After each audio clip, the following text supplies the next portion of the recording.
প্রয়োজনে কথা বলে, অপ্রয়োজনে কথা বলে না, বিনা প্রয়োজনে কথা বলে না, যেখানে কথা বলার প্রয়োজন নেই সেইখানে কথা বলে না। নবীজি জানাইতেন মান সামাতা নাজা, যে ব্যক্তি নিরাপদে থাকবে, চুপ থাকবে, সে নিরাপদে থাকবে। অর্থাৎ এই জন্য মান কাসুরা কালামুহু কাসুরা বলাতুহু, যে ব্যক্তি কথা বেশি বলবে তার গুণ বেশি হবে। মান কাসুরা লুগাতুহু কাসুরা গলাতুহু, যে ব্যক্তি কথা বেশি বলবে তার ভুল বেশি হবে। এজন্য যখন আপনি সুযোগ পাবেন সময় করে আপনি সুবহানাল্লাহ বলবেন, যখন আপনি সুযোগ পাবেন সময় করে আলহামদুলিল্লাহ বলবেন, যখন আপনি সুযোগ পাবেন বলেন সুবহানাল্লাহ। আয় আব্বা জান, যখন আপনি সুযোগ পাবেন বলবেন আলহামদুলিল্লাহ, যখন আপনি সুযোগ পাবেন বলবেন সুবহানাল্লাহ, যখন আপনি সুযোগ পাবেন বলবেন আস্তাগফিরুল্লাহ, যখন আপনি সুযোগ পাবেন বলবেন লা হাওলা ওয়ালা কুওয়াতা ইল্লা বিল্লাহ। যখন বান্দা যখন নেক আমল করতে থাকে তখন বান্দা কার শয়তান গ্রাস করে না, আর বান্দা যখন একাকিত্ব থাকে নেক আমল করে না তখন বান্দার এই খারাপ কাজ করতে করতে নেক আমল করতে মন চায় না। এজন্য আপনি নেক আমল করতেই থাকেন। এখন অনেকে মনে করুন হুজুর আপনারা এত কান্নাকাটি করে দোয়া করেন, তবে না দোয়া কেন কবুল হয় না? এরে বাবা, দোয়া কেমনে কবুল হবে? সুদার জিন্দেগি করেছে না, সুদের টাকা হারাম, ঘুষের টাকা হারাম। নবীজি জানায় লা ইয়াদখুলুল জান্নাতা জাসাদুন যুজিয়া বিল হারাম। রহমাতুল লিল আলামিন জানায় দেন ওই শরীর জান্নাতে যাবে না, ওই মানুষের শরীরটা জান্নাতে যাবে না। কোন মানুষ? যে মানুষের শরীর ভিতরে হারাম লক্ষণ করা হবে, চাই সে মাওলানা হবে, চাই সে মুফতি সাহেব হবে, চাই সে কারি সাহেব হবে, চাই সে বক্তা হবে, চাই সে মুয়াজ্জিন সাহেব হবে, চাই সে বড় হুজুর হবে, চাই সে খতিব সাহেব হবে, চাই সে ছোট হুজুর হোক না কেন, লা ইয়াদখুলুল জান্নাতা জাসাদুন গুজিয়া বিল হারাম। আল্লাহ হাবিব রাহমাতুল্লিল আলামিন বলেন ওই ব্যক্তি শরীর জান্নাতে যাবে না, বেহেশতে প্রবেশ করবে না যে শরীর ভিতরে হারাম ভক্ষণ করে, যারা হারাম খায় ওদের শরীর জান্নাতে যাবে না। এখন আপনার প্রশ্ন হলো ইমাম সাহেব এত কান্নাকাটি, এত বয়ান, যারা বাইরে বড় ওরা তো সেটার সামনে মানবে পুজো, ওরা মসজিদে আসে না, ওরা ফজর পড়ে না, জোহর পড়ে না, আসর পড়ে না, মাগরিব পড়ে না, এশাও পড়ে না, ওই বয়ান তো কোনো কাজে আসে না রে বাবা। তবে হ্যাঁ, বয়ান কাজে আসবে কিভাবে? আপনি কি বয়ানগুলি কি গভীর মনোযোগ দিয়ে শ্রবণ করেন? এই যে আপনি মসজিদে আসলেন, আবার মসজিদে আসার আগে আপনি কখন এখান থেকে বাইর হবেন, অনেক কারিগর নিয়ে আসছেন, কালাম বাকরাম নিয়ে আসছেন। দুঃখ আফসোসের বিষয় হলো আমরা যখন দোকানে পারে সময় নষ্ট করি, টিভির পর্দা যখন সময় কাটাই, ওই যে খেলা দেখতে দেখতে যুবকেরা কত লং সময় চলে যায়, ফজরের নামাজ পড়ে না, আবার দেখা যায় কত জায়গা রাতে 3 নামাজে খেলা চলে। আমার সোনার বাংলা যুবকেরা এত পাগল, এই তাহাজ্জুদের সময় যুবকের তাহাজ্জুদ নামাজ পড়ার কথা, নামাজ না পড়িয়া ওই 3 নামাজে খেলার জন্য পাগল। যুবকের দল একটু বলো, এই যারা খেলা খেলে তোমাকে ওরা কি চিনে না? তুমি ওদেরকে চিনো না? একটু বলো, কিয়ামতের ময়দানে যখন বিপদে পড়বা তখন কাকে বন্ধু বানায়া জান্নাতে যাইবা? আজ তো দুনিয়াতে যখন বিপদে পড়ো তখন চতুর্দিকে তাকাও, যখন তুমি কোনো হঠাৎ করে মামলার আসামি হয়ে যাও চতুর্দিকে তাকায় দেখো, দেখি আমার কোনো মুরব্বীরা, আমার কোনো গার্জিয়ান আসি আমাকে বিপদ থেকে মুক্তি করে কিনা। চতুর্দিকে তাকায় দেখো আমার মা, আমার বাবা, আমার ভাই, আমার বন্ধু আজকে আমি বড় বিপদে পড়লাম, কেউ তো আমার কাছে এগিয়ে আসে না, কেউ তো আমার বিপদে কেউ তো এগিয়ে আসে না রে বাবা। ওয়ালা তাজিরু ওয়াজিরাতুন বিসরা উখরা, আল্লাহ তাআলা বলেন দুনিয়ার মানুষ কেউ কারো বোঝা বহন করবে না। এই যে সময় জন্য নষ্ট করো, ফেসবুকে সময় নষ্ট হয়, ইউটিউবে সময় নষ্ট হয়, টুইটারে সময় নষ্ট হয়, টিকটকে সময় নষ্ট হয়, ইউটিউবে সময় নষ্ট হয়, অযথা আড্ডা বসে বসে সময় নষ্ট হয়, দোকান পরে বসে আড্ডা মারলে সময় নষ্ট হয়, বন্ধুর গল্প গিয়ে সময় নষ্ট করলে সময় সময় নষ্ট হয়। এই সময়টুকু তোমাকে আমাকে কে দান করলো? এই সময়টুকু তোমাকে আমাকে কে দিল? এই সময়টুকু কে দিল, কেন দিল? একটু ভাবো আর চিন্তা করো বাবা, তাহলে তোমার সময়টুকু আর কখনো কোনদিন নষ্ট হবে না। যদি একটু নিজের ভিতরে চিন্তা ভাবনা করো, এই যে আমি দোকান করি, ইচ্ছা করলে আমি নামাজ পড়তে পারি, এই যে আমি একটা ব্যবসা বাণিজ্য করি, ইচ্ছা করলে আমি নামাজ কালাম আদায় করতে পারি। ও বাবা, ও আব্বা জান, আমার সময়টুকু আমি যদি দাম না দেই রে বাবা, হাজার বয়ান শুনবো, আমার ভিতরে কখনো কোনোদিন পরিবর্তন আশা করা যায় না। আবু লাহাব বয়ান শুনলো, আবু জাহেল বয়ান শুনলো, ওতবা বয়ান শুনলো, ফিরআউন বয়ান শুনলো, হামান বয়ান শুনলো। ও আবু জাহেল তো আবু জাহেল হয়ে গেল, ওতবা তো ওতবা হয়ে গেল, ফিরআউন তো ফিরআউন থেকে গেল, নমরুদ তো নমরুদ থেকে গেল। ওই যে কালা হাবশী বেলাল, ওই যে কালা হাবশী বেলাল আযান না দিলে সূর্য ওঠে না। ওই বেলাল হাবশী কালো হওয়ার পর যখন ঈমান গ্রহণ করলো, ইসলামের ভিতরে যখন নিজেকে সজ্জিত করে দিল, নিজের দাম বাড়িয়ে দিল, আজকে বেলাল নামে কত মানুষ, আবু বকর নামে কত মানুষ, ওসমান নামে কত মানুষ, ওমর নামে কত মানুষ, আবু বকর নামে কত মানুষ, আলী নামে কত মানুষ, ফাতিমা নামে কত মহিলা দেখা যায়, খাদিজা নামে কত মেয়ে দেখা যায়, মারিয়াম নামে কত মহিলাকে দেখা যায়, মারিয়াম নামে কত মেয়েকে দেখা যায়, আসমা নামে কত মেয়েকে দেখা যায়, খাদিজা নামে কত মেয়েকে দেখা যায়, মাইমুনা নামে কত মেয়েকে দেখা যায়, উম্মে সালমা নামে কত মেয়েকে দেখা যায়, হাবিবা নামে কত মেয়েকে দেখা যায়। কেন কেন? ওদের একমাত্র কারণ হলো দুনিয়াতে ভালোভাবে কাজ করেছিল, এজন্য ভালো কাজ করার কারণে এই দুনিয়াতে ঘরে ঘরে মানুষ নাম রাখে, দুনিয়াতে মানুষ জায়গা জায়গায় স্মরণ করে। আবু লাহাব, আবু জাহেল, ওতবা, সাইবা, ফিরআউন, নমরুদ, কারুন, এই জাতীয় নামগুলা কোনো মুসলমান তো দূরের কথা, ইহুদি, খ্রিস্টান, বৌদ্ধ, নাসারাও রাখে না। কেন রাখে না? এরা এমন দুনিয়াতে এমন কিছু কৃতিকর্ম করলো, এমন কিছু কাজ এরা দুনিয়াতে করেছে, মানুষের চোখে পড়লো, মানুষ এগুলো দেখলো। এই ফিরআউন, নমরুদ, হামান, কারুন, এরা এত জঘন্য ছিল, এমন অপরাধ করেছিল, এজন্য এই অপরাধের কারণে মুসলমান দূরের কথা, অন্য কোন জাতি, কোন ইহুদি, নাসারা, বৌদ্ধ, কোন খ্রিস্টান, কোন হিন্দু, কোন দাস, কোন ছেলের নাম রাখে না আবু লাহাব, কোন ছেলের নাম রাখে না আবু জাহেল, কোন সন্তানের নাম রাখে না ওতবা, সাইবা, ফিরআউন, নমরুদ, কারুন, হারুন, এরা নাম রাখে না। কেন কেন কেন? এর একমাত্র কারণ হলো এরা দুনিয়াতে এমন জঘন্যতম কাজ করেছে, পৃথিবীর সকল মানুষ এদের নাম নেই ঘৃণার চোখে, এদের নাম নেই ভিন্ন ভাষায়, এদেরকে স্মরণ করে অন্য লাইনে। আর আবু বকর, ওসমান, আলী, ওমর, এদেরকে মানুষ নাম নেয় শ্রদ্ধার সাথে, আবার যখন নাম জানে বলে রাদিয়াল্লাহু তাআলা আনহুম, এদের নাম যখন নেই সুন্দর সাথে নাম নেওয়া হয়। পৃথিবীতে যত মসজিদ আছে প্রত্যেক মসজিদে দ্বিতীয় খুতবার মধ্যে নাম দিয়ে স্মরণ করা হয়। আজ তো কত মানুষকে দেখা যায় সময়টুকু এমনিতে নষ্ট করে দেয়। এই আব্বা জান, খেলায় আসিস, খেলায় মজুয়া শিশু, কাটায় না বেলা, সময়ের প্রতি প্রভু করিও না হেলা, আজি যেই সময় গত হইল তোমার, আসিবে না, হইল তাহা আসিবে না আর, তাই বলিবি তো কাল করিও না ভয়, আপনার কাজ করো থাকিবে সময়।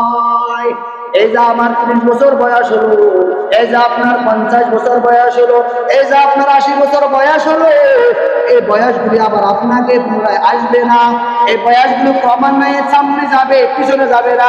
এই যে একটা শ্বাস চালাচ্ছেন, আপনার হায়াত থেকে সময়টুকু কেটে যায়, আবার একটা শ্বাস দিচ্ছেন, আপনারও জীবন থেকে একটা সময় কেটে যায়। এজন্য আপনা যান, ও কলেজের টুকরা যুবক, সময়টুকু এলোমেলো করা যাবে না, নষ্ট করা যাবে না। সময়টাকে যখন দাম দেওয়া হবে, আল্লাহ পাক রব্বুল আলামিন তোমার আমার দাম বাড়িয়ে দিবেন। কিয়ামতের ময়দানে বান্দাকে আল্লাহ পাক রব্বুল আলামিন দীক্ষা দিয়ে কিছু কথা বলবেন। তার মধ্যে 1 নম্বর দীক্ষা দিয়ে আল্লাহ তাআলা বলবেন, ও মানুষ, তোমাকে যখন নাকি বিভিন্ন ভাষায় বলা হবে, এ মানুষ বলো, আমি আল্লাহ পাক রব্বুল আলামিন আওয়ালাম নুআম্মিরকুম মা ইয়াতাযাক্কারু ফীহি মান তাযাক্কার। আল্লাহ পাক রব্বুল আলামিন বলবেন, বান্দা বলো, আমি যে 70 বছর সময় দিলাম, আমি আল্লাহ 80 বছর সময় দিলাম, আমি আল্লাহ 90 বছর সময় দিলাম, আমি আল্লাহ 100 বছর সময় দিলাম, এই 100 বছরের সময়ের ভিতরে কি নিজেকে পরিবর্তন করার সুযোগ হয় নাই? 100 বছরের সময়ের ভিতরে কি 5 বেলা নামাজ পড়ার সুযোগ হয় নাই? 80 বছরের সময়ের ভিতরে কি নিজেকে একটু পরিবর্তন করার সুযোগ হয় নাই? আল্লাহ পাক রব্বুল আলামিন আমাকে আপনাকে ধাক্কা দিয়ে কথাটা বলবেন, এ বান্দা বলো, আওয়ালাম ওয়াআমিরকুম মা ইয়াতাযাক্কারু মান ইয়াতাযাক্কার। এ বান্দা বলো, আমি আল্লাহ পাক রব্বুল আলামিন এতটুকু সময় তোমাকে দান করলাম, এই সময়ের ভিতরে নিজেকে একটু গুছিয়ে আসতে পারলা না? সময়ের ভিতরে নিজেকে একটু সাজাই আসতে আমার কাছে পারলা না? সময় তো আমি আল্লাহ দিলাম, সব কিছু আমি আল্লাহ তোর জন্য দিলাম। অকুলিকাল ইনসানু দাইফা। আল্লাহ বলে, মানুষ তুমি বড় দুর্বল। কেমন দুর্বল একটু তাকায়া দেখ। আমার লাইনও বান্দা তুই দুর্বল, লাইনও দুর্বল, সবের লাইনও বান্দা দুর্বল। তুই যখন ঘুমের ঘরে যাও বান্দা, একটু তাকায়া দেখো তোমার উপরে মাছি মশা বসে থাকে। এত দুর্বল, এত দুর্বল। আমি আল্লাহ তোকে দুর্বল করে বানাইলাম। আবার বান্দা আমার কাছে আসবি, বা আমার কাছে আসবি বান্দা, কি নিয়ে আসবি আমার কাছে?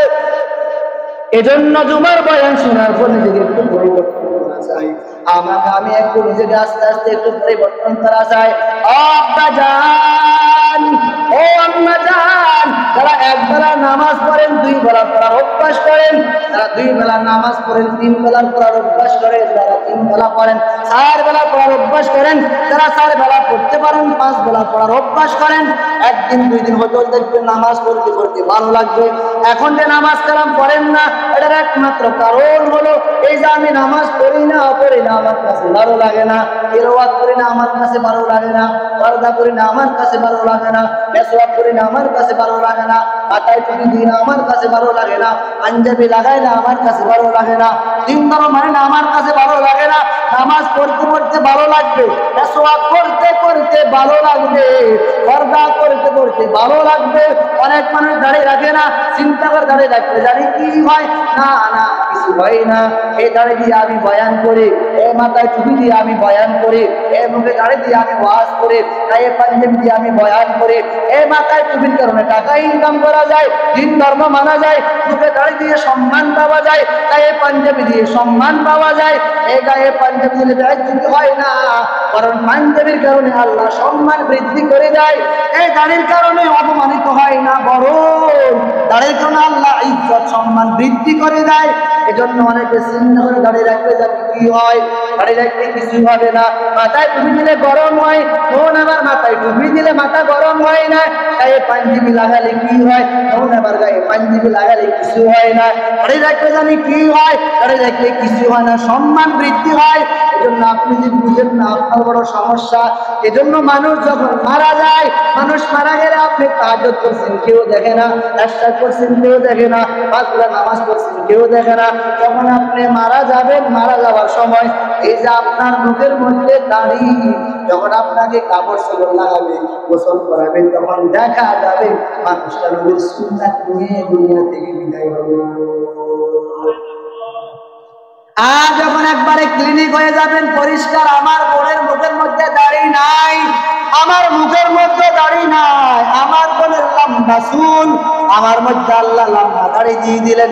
বোনের মধ্যে আমার মধ্যে পার্থক্য হলো, বোনের মুখে দাড়ি নাই, আমার মুখে দাড়ি দিয়ে দিলেন। বোনের মাথার মধ্যে লম্বা চুল দিয়ে দিলেন, আমার মুখের মধ্যে লম্বা দাড়ি দিয়ে দিলেন। এখন আমি রাখবো না, তা আমি কি করব? নামাজ আমি পড়বো না, আমি কি করব? পর্দা আমি করবো না, আমি কি করব? দাড়ি আমি রাখবো না, আমি কি করব?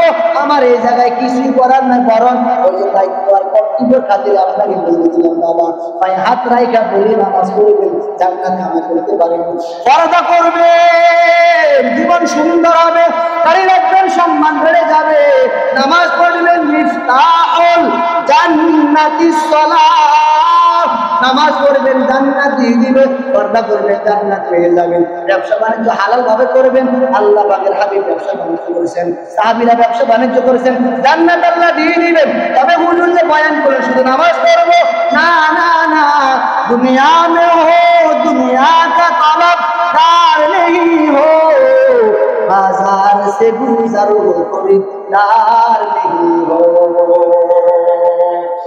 বললাম তোর জন্য বানাইলাম, এরে বান্দা জমিন আমি তোর জন্য বানাইলাম, চাল সুরজ তোর জন্য বানাইলাম, কত তোর জন্য বানাইলাম, এই যে নদীর মধ্যে আমি আল্লাহ মাছ দিয়ে দিলাম।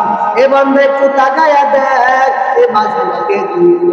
আবার একটু চিন্তা করে দেখে এত সুন্দর ইলিশ মাছের দাম এত বেশি, এই ইলিশ মাছের খাদ্য পেয়ে দিলে আমি আল্লাহ তোর জন্য ব্যবস্থা করে দিলাম। তবে আসমান যে আমার দেওয়া ব্যবহার করবি, জমিন আমি আল্লাহ দেওয়া ব্যবহার করবি, এই নদীর মাছ তুই বক্ষণ করবি, এই জায়গাটা আমার কোনো স্বার্থকতা নাই। তবে আমি আল্লাহ তোর থেকে চাই ও বান্দা তুই যদি আমাকে আল্লাহ বলিয়া একটু সেজদা দেস, আমি আল্লাহ তোর দোষ করিয়া আমি বান্দা আল্লাহ পাক রব্বুল আলামিন বান্দার গুনাহগুলো ক্ষমা করে দেন। ইয়া ইলাহি তু মেরা মাহবুব হায়, ইয়া ইলাহি তু মেরা মাশূক হায়, ইয়া ইলাহি मुझको मुझसे दूर कर, ताकि देखा तुझ में मुझको एक नज़र। জীবন সুন্দর করুন, আপনার লাভ হবে রে বাবা। আমরা যত বয়ান করি, যত বয়ান আপনি শুনেন না কেন রে বাবা, নিজেকে নিজে পরিবর্তন না করলে বয়ান শুনে কোনো লাভ হবে না। আমি নামাজ পড়ব না, আমাকে কেউ নামাজ পড়াইতে পারবে না। আমি পর্দা করবো না, আমাকে কেউ পর্দা করাইতে পারবো না। আমি মাথায় টুপি দেব না, আমাকে কেউ বুঝতে পারবে না। আমি দাঁড়িয়ে রাখবো না, আমাকে কেউ দাঁড়িয়ে রাখার পরিবেশ করতে পারবো না। আমি তো আমার সব কিছু আমি বুঝতে পারি। আমি বড় হলাম, বোঝার মতো মস্তিষ্ক আমার আছে, ব্রেন বুদ্ধি আমার আছে। দুনিয়ার এই জগতের মধ্যে সবচেয়ে বড় আদালত হলো মানুষের বিবেক। এই দুনিয়াতে সবচাইতে বড় আদালত হলো মানুষের বিবেক।